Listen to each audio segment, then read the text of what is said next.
Hello friends, नमस्कार। एक बार पुनः आप सभी का हमारे online platform study with JK YouTube channel पर आपका हार्दिक स्वागत है। तो आज की हमारी चर्चा का विषय रहेगा राजनीति विज्ञान नागरिक शास्त्र, जिसके अंतर्गत हम आगामी प्रतियोगी परीक्षाओं की दृष्टि से पिछले वर्षों के प्रश्न पत्र को हल करने का प्रयास करेंगे। और यह पेपर रहेगा यूजीसी नेट 2004 पॉलिटिकल साइंस प्रश्न पत्र द्वितीय। तो आइए शुरुआत करते हैं इस अभ्यास श्रृंखला में राजनीति विज्ञान और नागरिक शास्त्र। पहला सवाल आपकी स्क्रीन पर है। अरस्तु के अनुसार सर्वश्रेष्ठ संविधान में सिद्धांत स्वीकार करना चाहिए? स्थिरता का, मध्यवर्ती का, अतिवादिता का, परिपूर्णता का? तो राइट उत्तर का ऑप्शन बी, मध्यवर्ती का। दूसरा सवाल, जॉन लॉक के अनुसार निम्न में से एक प्राकृतिक अधिकार नहीं है?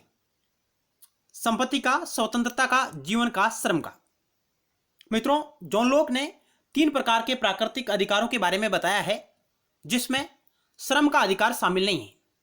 ऑप्शन डी राइट होगा, जिनमें संपत्ति, जीवन और स्वतंत्रता। और जॉन लॉक संपत्ति के अधिकार को प्राकृतिक अधिकारों में सबसे मूल्यवान मानता है। अगला सवाल,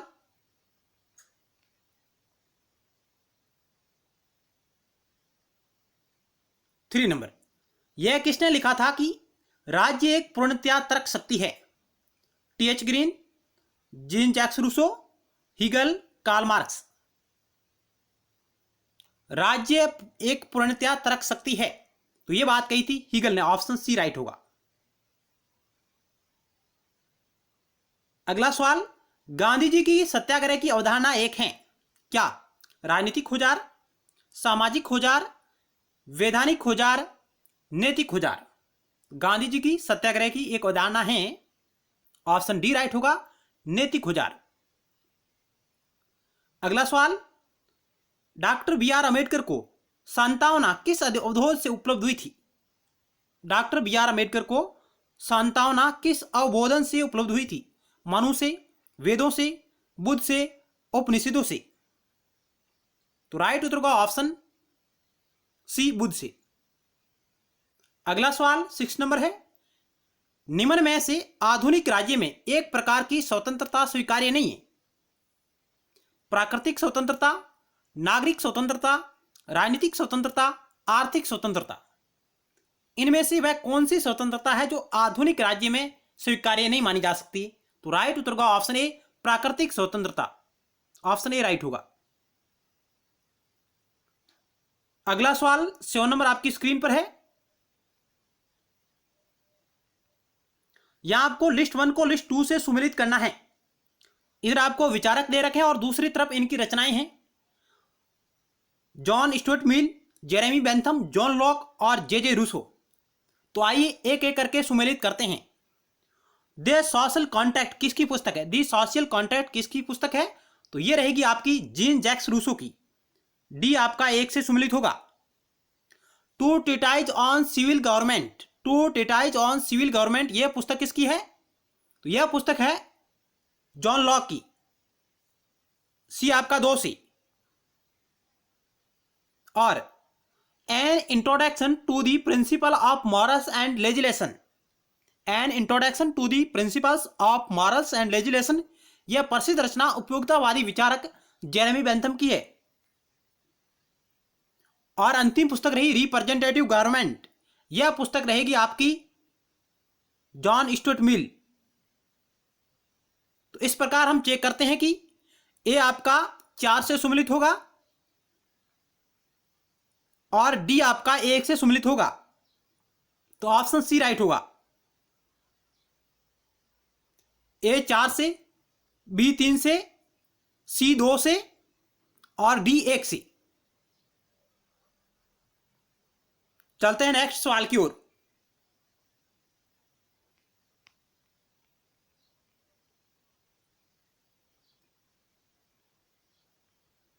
व्यवहारवाद एक हमला है किस पर?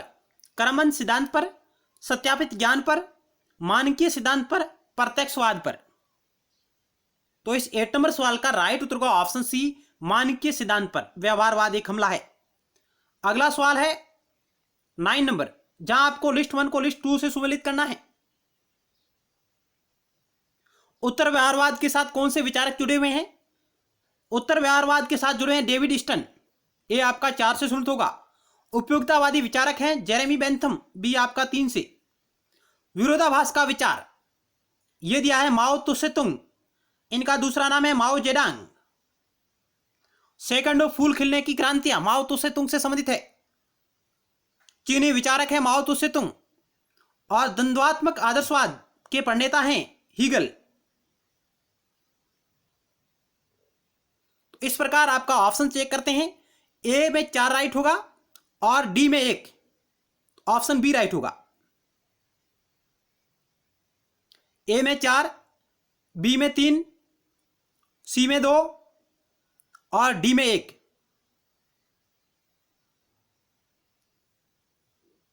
चलते हैं अगले सवाल की ओर।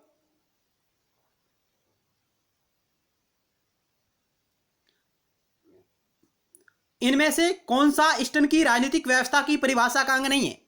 यानी स्टन महोदय ने राजनीतिक व्यवस्था के संदर्भ में जो अपनी परिभाषा दी, अपने विचार दिए, जिसके बारे में कौन सा कथन सत्य नहीं है वो आपको चयन करना है। राजनीतिक व्यवस्था मूल्यों का वितरण है और ये बाध्यकारी वितरण है। बाध्यकारी वितरण समाज पर बाध्य है और मूल्यों का वितरण सभी स्वतंत्र समाजों में पाया जाता है। क्या होगा इस 10 नंबर सवाल का राइट उत्तर, आप चयन कीजिएगा। तो राइट उत्तर का ऑप्शन डी, मूल्यों का वितरण सभी स्वतंत्र समाजों में पाया जाता है। यह विचार बिल्कुल गलत है, ऑप्शन डी राइट होगा। अगला सवाल, आमंड और पावेल के अनुसार राजनीतिक व्यवस्था की समताएं हैं। आमेड और पावेल के अनुसार राजनीतिक व्यवस्था की समताएं हैं शासकीय, नियामक, निसारक, वितरणशील। फिर आपको नीचे दिए गए सही कूट का चयन करना है। तो आइए राइट उत्तर को चेक करते हैं, ऑप्शन बी राइट होगा। दूसरा, तीसरा, चौथा। आप इस 11 नंबर सवाल को एक बार इंग्लिश में भी देखिएगा।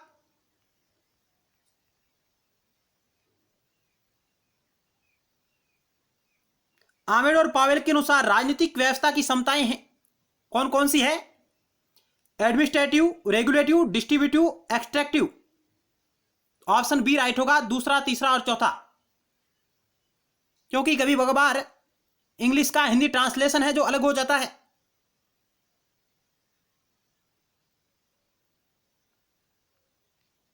अगला सवाल आपकी स्क्रीन पर रहा 13 नंबर, सॉरी 12 नंबर। लुसियन पाई के अनुसार राजनीतिक विकास के मुख्य तत्व है समानता, समता और विभेदन। ऑप्शन बी शहरीकरण, औद्योगिकीकरण और सहभागिता। ऑप्शन सी राजनीतिक एकीकरण, औद्योगिकीकरण और राष्ट्रीय कल्याण। ऑप्शन डी एकीकरण, सहभागिता और वितरण। लुसियन पाई के अनुसार राजनीतिक विकास के मुख्य तत्व कितने हैं? तो ऑप्शन ए राइट होगा, 3 मुख्य तत्व है, समानता, समता और विभेदन। ये इनका क्रम रहेगा, समानता, समता और विभेदन। इनका कभी कभार परीक्षाओं में क्रम भी पूछा जाता है, तो आप ध्यान रखिएगा। सबसे पहले समानता, उसके बाद समता और विभेदन या विभेदीकरण। अगला सवाल 13 नंबर आपकी स्क्रीन पर रहा। इनमें से किसका मानना है कि भ्रष्टाचार को आधुनिकीकरण से अलग नहीं किया जा सकता? Rostow, Huntington, Rudolph and Rudolph, David एप्टर।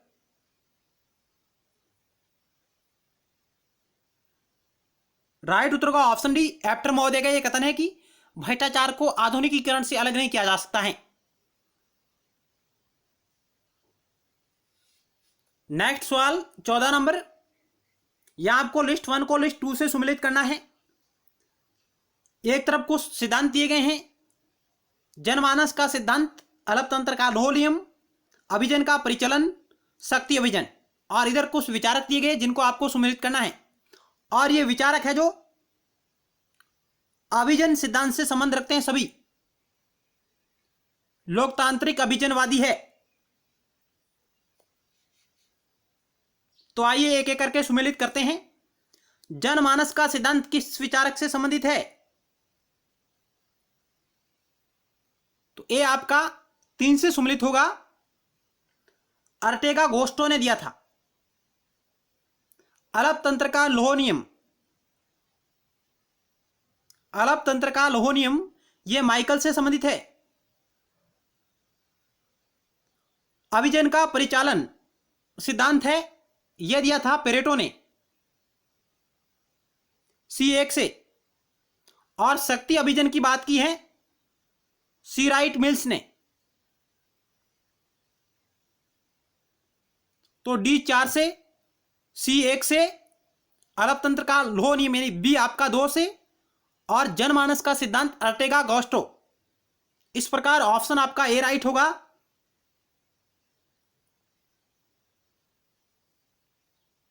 बहुत ही अच्छे सवाल है आगामी परीक्षाओं की दृष्टि से, क्योंकि कुछ सवाल इस प्रकार होते हैं जो डायरेक्ट रिपीट हो जाते हैं। इनके अलावा आप हमारे YouTube channel study with GK की प्लेलिस्ट पर जा सकते हैं, जहां आपको राजनीति विज्ञान, नागरिक शास्त्र और लोक प्रशासन विषय पर आधारित अलग अलग प्लेलिस्टों के माध्यम से लगभग समस्त महत्वपूर्ण वीडियो सीरीज उपलब्ध है, वहां आपको देखने को मिलेगी। नेक्स्ट सवाल 15 नंबर आपकी स्क्रीन पर है।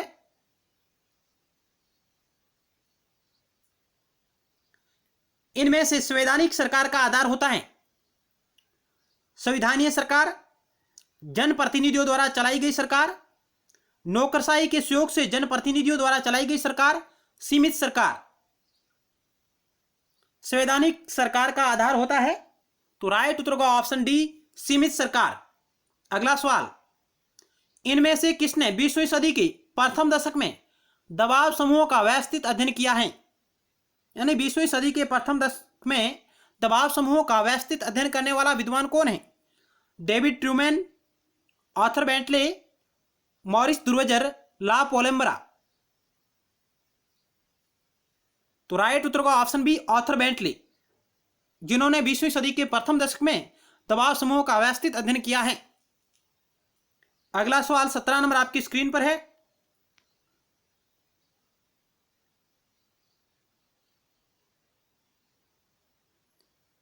इनमें से कौन सा संसदीय सरकार का मुख्य तत्व नहीं है? यानी संसदीय सरकार का मुख्य तत्व नहीं है, वो आपको चयन करना है। सामूहिक उत्तरदायित्व, निश्चित अवधि, नाम मात्र का राज्याध्यक्ष, कार्यपालिका और विधानपालिका का, कार्यपालिका या विधायिका का सम्मिश्रण। तो राइट उत्तर होगा ऑप्शन बी, निश्चित अवधि नहीं होती है। संसदीय सरकार का मुख्य ये तत्व नहीं, निश्चित अवधि। निश्चित अवधि है जो अध्यक्ष सरकार का एक मुख्य तत्व माना जा सकता है। जैसे अमेरिका में राष्ट्रपति की निश्चित अवधि होती है, जहां पर अध्यक्षात्मक सरकार है अमेरिका में, लेकिन बाकी विशेषताएं संसदीय सरकार की विशेषता को प्रकट करती हैं। भारत के संदर्भ में हम देख सकते हैं इसको। अगला सवाल 18 नंबर, यथोचित विधि प्रक्रिया किस न्यायिक पद्धति की विशेषता है? यथोचित विधि प्रक्रिया किस न्यायिक पद्धति की विशेषता है? Bharat, France, America, England. Option B right होगा, अमेरिका की। अगला सवाल 19 नंबर आपकी स्क्रीन पर है, जहां आपको कथन और कारण दिया गया है। तो आइए चेक करते हैं। कथन ए कह रहा है कि संकटों को झेलने में अध्यक्षात्मक सरकार संसदीय सरकार की अपेक्षा अधिक सक्षम है। और कारण रीजन कह रहा है कि सभी कार्यपालक शक्तियां राष्ट्रपति में निहित होती हैं। उपरोक्त दो कथनों के संदर्भ में कौन सा निम्नलिखित में से सही है? आपको सही कथन का चयन करना है। क्या ए आर दोनों सही है, आर ए की सही व्याख्या है? क्या ए आर दोनों सही है, आर ए की सही व्याख्या नहीं है? ए सही परंतु आर गलत, ए गलत परंतु आर सही। बहुत ही अच्छा सवाल है। क्या होगा इस सवाल का राइट उत्तर?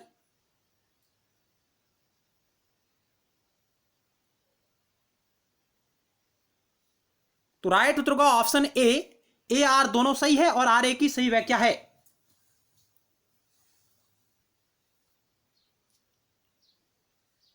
कथन ए कह रहा है कि संकटों को झेलने में अध्यक्षात्मक सरकार संसदीय सरकार की अपेक्षा अधिक सक्षम है। यह बात बिल्कुल राइट है, क्योंकि सभी कार्यपालक शक्तियां राष्ट्रपति में निहित होती हैं, इसलिए वह अधिक सक्षम है। ऑप्शन ए बिल्कुल राइट है। अगला सवाल आपकी स्क्रीन पर रहा।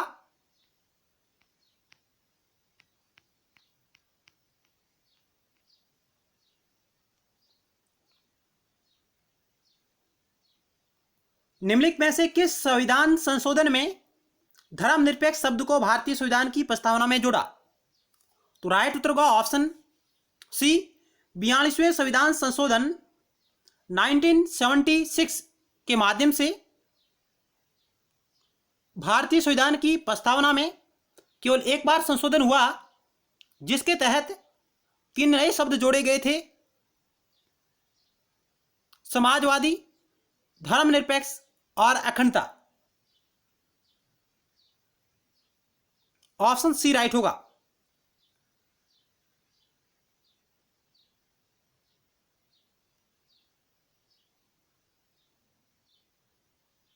अगला सवाल 21 नंबर है। इनमें से कौन भारतीय संविधान का संरक्षक है? भारत का राष्ट्रपति, संसद, प्रधानमंत्री और मंत्रिमंडल, भारत का सर्वोच्च न्यायालय। भारतीय संविधान का संरक्षक ऑप्शन डी राइट होगा, भारत का सर्वोच्च न्यायालय है। अगला सवाल, भारतीय संविधान के किस अध्याय में समान व्यवहार संहिता का उल्लेख है? समान व्यवहार संहिता या समान नागरिक संहिता की बात भारतीय संविधान की किस भाग में की गई है? प्रस्तावना में, राज्य के नीति निर्देशक तत्वों में, मौलिक कर्तव्यों में और न्यायपालिका में।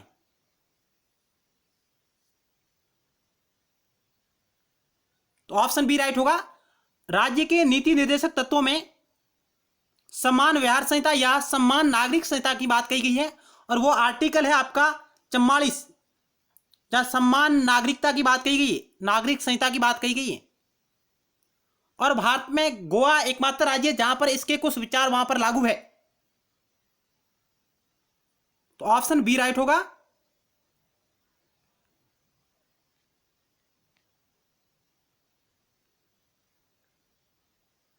लोकसभा प्रथम निर्मित कब हुई थी? 1947, 1950, 1952, 1951। तो राइट उत्तर होगा ऑप्शन सी, 1952 में। अगला सवाल, भारतीय संविधान के किस अनुच्छेद के अंतर्गत संसद राज्य सूची के किसी विषय पर विधान कर सकती है, यानी बना सकती हैं? किस अनुच्छेद के तहत संसद राज्य सूची के किसी विषय पर कानून का निर्माण कर सकती है? किस आर्टिकल के माध्यम से उसे शक्ति प्राप्त है? तो ऑप्शन सी राइट होगा, आर्टिकल 249। अगला सवाल है, भारत का प्रथम उपराष्ट्रपति कौन था? तो राइट उत्तर होगा option B, doctor H Radhakrishnan Bharat के पहले उपराष्ट्रपति थे, जबकि डॉक्टर राजेंद्र प्रसाद भारत के पहले राष्ट्रपति थे। डॉक्टर जाकिर हुसैन भारत के तीसरे राष्ट्रपति थे और पहले मुस्लिम राष्ट्रपति। अगला सवाल 26 नंबर आपकी स्क्रीन पर रहा। ये इनमें से कौन सा भारतीय महान्यायवादी का अधिकार नहीं है? यानी भारत का जो महान्यायवादी है उसका अधिकार नहीं है। ऑप्शन ए, राज्यसभा में बोलने का अधिकार। ऑप्शन बी, लोकसभा में बोलने का अधिकार। ऑप्शन सी, संसद में मताधिकार। ऑप्शन डी, सभी न्यायालयों में उपस्थिति का अधिकार। यानी भारत का एक महान्यायवादी है, अटॉर्नी जनरल, जिसके कौन से अधिकार नहीं है? तो ऑप्शन सी राइट होगा, वह संसद में बोल सकता है, लोकसभा में बोल सकता है, राज्यसभा में बोल सकता है, भारत के सभी न्यायालयों में उपस्थिति दे सकता है, लेकिन उसे संसद में मताधिकार का अधिकार उसे प्राप्त नहीं है। अगला सवाल, इनमें से कौन सा विषय संघ सूची में शामिल नहीं है?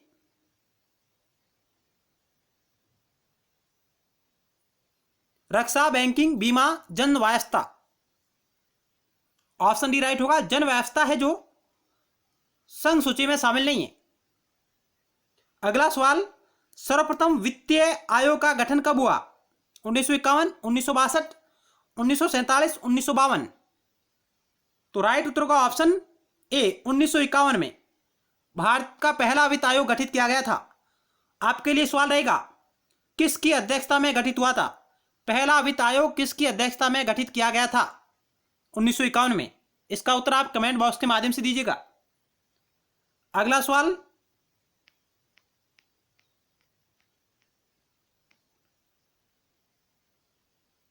दल बदल कानून कब बना? 1985, 1983, 1980, 1982? राइट उत्तर का ऑप्शन ए 1985। 52वें संविधान संशोधन अधिनियम 1985 के तहत दल बदल कानून बना और इसी संविधान संशोधन के तहत भारतीय संविधान में 10वीं अनुसूची को शामिल किया गया था। 52वें संविधान संशोधन अधिनियम 1985 के तहत भारतीय संविधान में 10वीं अनुसूची को शामिल किया गया था और जिसका संबंध है दल बदल कानून से। ऑप्शन ए राइट होगा। अगला सवाल, इनमें से किसे लोक प्रशासन के अध्ययन में पारिस्थितिकी उपागम का प्रणेता माना जाता है? यानी लोक प्रशासन के अध्ययन में पारिस्थितिकी उपागम का प्रणेता माना जा सकता है? चार्ल्स मेरियम, लुसियन पाई, फ्रेडरिक्स, एल्टन मेयो?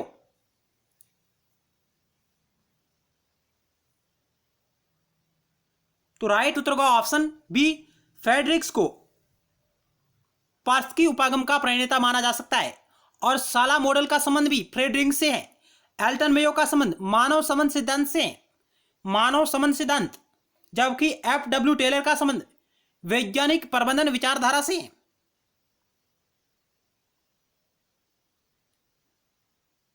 अगला सवाल आपकी स्क्रीन पर है 31 नंबर, इनमें से नव लोक प्रशासन किसको महत्व देता है? चार ऑप्शन आपके समक्ष रहे। तो राइट उत्तर का ऑप्शन डी, नैतिक मूल्य और सार्थकता हो। ऑप्शन डी राइट होगा। अगला सवाल, हार्तोन प्रयोग कब किए गए थे? 1927 से 32, 1932 से 37, 1922 से 37, 1942 से 47?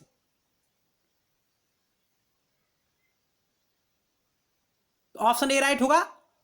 इन ऑप्शनों के हिसाब से ऑप्शन ए राइट होगा। 1927 से 32 की अवधि में हार्तोन प्रयोग किए गए थे और हार्तोन प्रयोग एल्टन मेयो के निर्देशन में हुए थे और इनकी जो वास्तविक अवधि है 1924 से 32 है।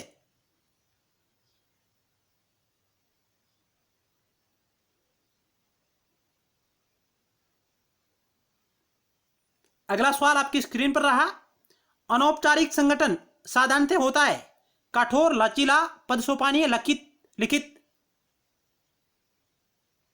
ऑप्शन बी राइट होगा। अनौपचारिक संगठन साधारणतः लचीला होता है।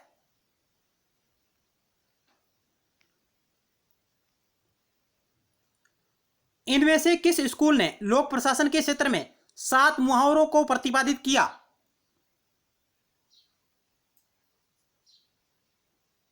परंपरागत, व्यवहारवादी, पारिस्थितिकी, वैज्ञानिक? चार ऑप्शन आपके समक्ष रहे। राइट उत्तर का ऑप्शन ए, परंपरागत। इनमें से किस स्कूल ने लोक प्रशासन के क्षेत्र में 7 मुहावरों को प्रतिपादित किया, जिनमें शामिल है पोस्ट कॉर्ब,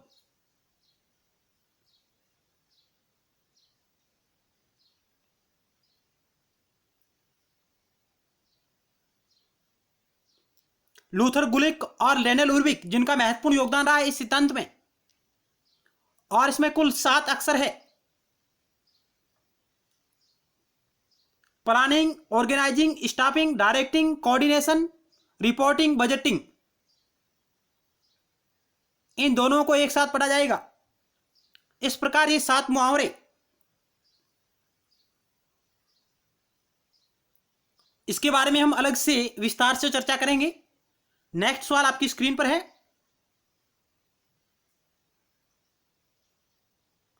इनमें से किसने नियंत्रण के क्षेत्र के सिद्धांत का विस्तार किया?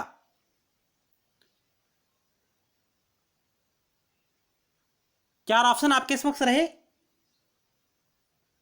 तो राइट उत्तर का ऑप्शन ए, ग्रेकुनास ने।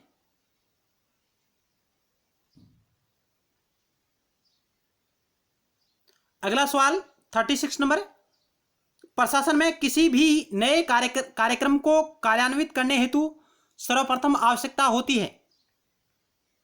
प्रशासन में किसी भी नए कार्यक्रम को कार्यान्वित करने हेतु सर्वप्रथम आवश्यकता होती है कार्मिक की, संगठन की, भर्ती की, प्रशिक्षण की। ऑप्शन बी राइट होगा, संगठन की। अगला सवाल, भर्ती में योग्यता के आधार को सर्वप्रथम इनमें से किसने दिया? ली कमीशन, मैक्सवेल समिति, मेकाले समिति, एपलबी रिपोर्ट। ऑप्शन सी राइट होगा, मेकाले समिति ने भर्ती में योग्यता के आधार को सर्वप्रथम प्रतिपादित किया।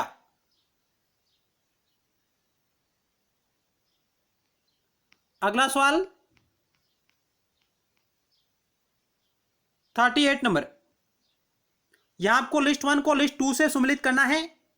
यहां एक तरफ लोक प्रशासन के विचारक है और दूसरी तरफ उनकी महत्वपूर्ण रचना है। आइए चेक करते हैं लॉर्ड हिवेट की कौन सी रचना है। ए आपका 3 से सम्मिलित होगा, द न्यू डिस्पोटिज्म, प्रसिद्ध रचना है लॉर्ड हिवेट की। ऑप्शन डी को देखते हैं, चेस्टर बर्नार्ड, इनकी रचना है the functions of the executive, D आपका 1 से सम्मिलित होगा। और आर्टवे टीड की रचना है the art of administration, the art of administration. और ड्वाइट वाल्डो की रचना है ideas and issues in public administration. इस प्रकार ये सम्मिलित होंगे। ए आपका 3 से, बी 4 से, सी 2 से और डी 1 से। ऑप्शन बी राइट होगा। Lord Hewart, new despotism, Ordway Tead, the art of administration, Dwight Waldo, ideas and issues in public administration, Chester Barnard, the functions of the executive. यह प्रसिद्ध रचना है, कई बार परीक्षाओं में आती है। अगला सवाल, सर्वप्रथम लोकपाल की संस्था की उत्पत्ति की सिफारिश किसने की थी? शाह कमीशन, राष्ट्रीय आरक्षक आयोग, संतानम समिति, प्रशासकीय सुधार आयोग।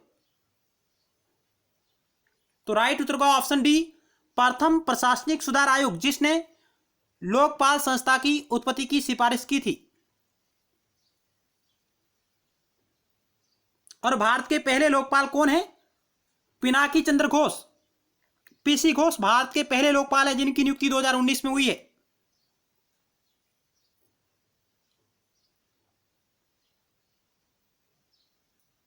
अगला सवाल,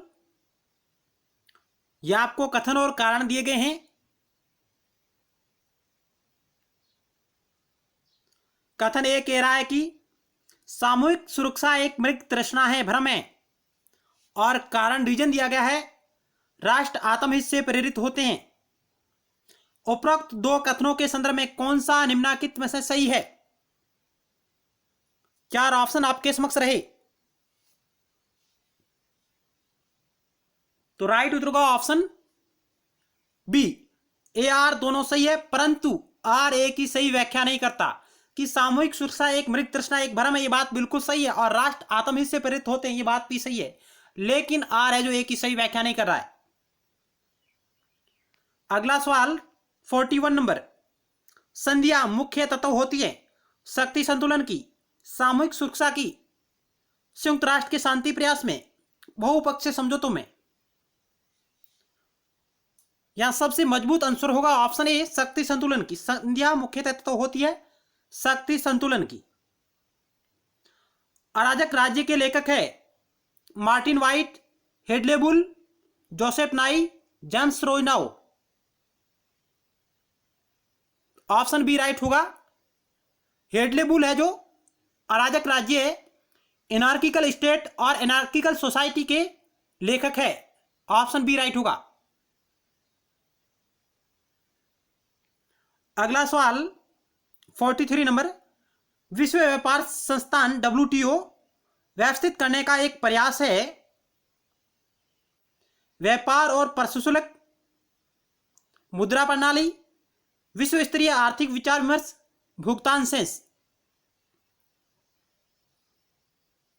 तो ऑप्शन ए राइट होगा। व्यापार और प्रशुल्क को व्यवस्थित करने का एक प्रयास है। और WTO जिसकी स्थापना गेट नामक संस्था के स्थान पर की गई थी 1 जनवरी 1995 को।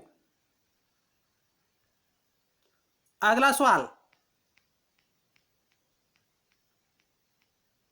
44 नंबर। ग्रीन पीस आंदोलन ने निम्न क्षेत्र में एक मुख्य भूमिका निभाई किसमें? समुद्र मार्ग को व्यवस्थित करने में, शरणार्थियों को बसाने में, जल व्यवस्था करने में, पर्यावरण संरक्षण में। ग्रीन पीस आंदोलन का संबंध किस क्षेत्र से? ऑप्शन डी राइट होगा, पर्यावरण संरक्षण में।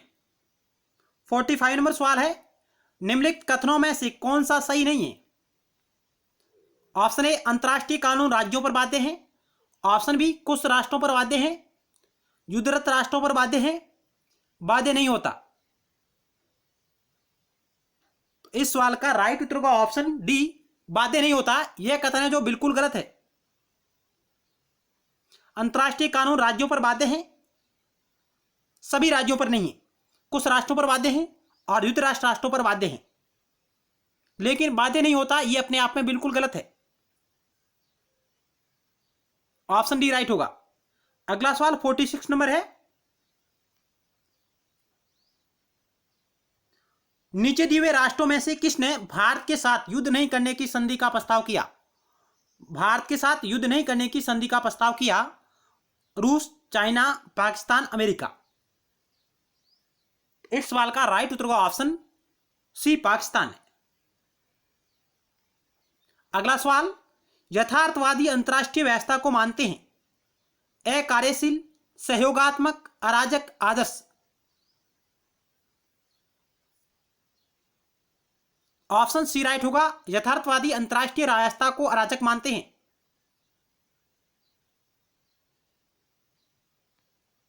अगला सवाल 48 नंबर। 2004 में इस्लामाबाद में सार्क सम्मेलन में सहमति हुई किस पर? क्षेत्रीय व्यापार क्षेत्र पर, व्यापार में संरक्षणवाद पर, दक्षिणी एशिया का आर्थिक संगठन पर, दक्षिणी एशिया में मुक्त व्यापार क्षेत्र पर। ऑप्शन डी राइट होगा, दक्षिणी एशिया में मुक्त व्यापार क्षेत्र पर सहमति हुई थी इस्लामाबाद, जहां पर 2004 में सार्क सम्मेलन आयोजित किया गया था।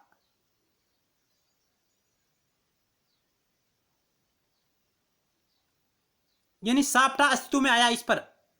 इस सम्मेलन में साप्टा पर सहमति बनी, south Asian free trade agreement. अगला सवाल, इनमें से भारत किसका सदस्य नहीं है? यूएनओ, संयुक्त राष्ट्र संघ, सार्क, WTO, आसियान। तो राइट उत्तर होगा ऑप्शन डी, आसियान का भारत सदस्य नहीं है। आसियान में वर्तमान में कुल 10 राष्ट्र है और इसकी स्थापना 1967 में हुई थी। और आज की इस वीडियो सीरीज का अंतिम सवाल है, प्लेटो की रिपब्लिक यह प्रदर्शित करती है कि प्रजातंत्रीय सरकार का स्वरूप मुख्यतः होता है अच्छा, खराब, सर्वश्रेष्ठ, आदर्श। तो प्लेटो की रिपब्लिक के अनुसार ऑप्शन बी राइट होगा, खराब होता है।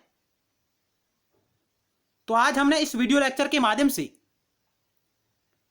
UGC net 2004 political science paper 2 जिसके 50 सवालों को ऑथेंटिक आंसर की के माध्यम से हल करने का प्रयास किया है। जरूर आपको हमारा प्रयास अच्छा लगा होगा। हम नेक्स्ट वीडियो सीरीज में इस प्रकार और पिछले वर्षों के प्रश्न पत्र को हल करने का प्रयास करेंगे। तब तक के लिए धन्यवाद।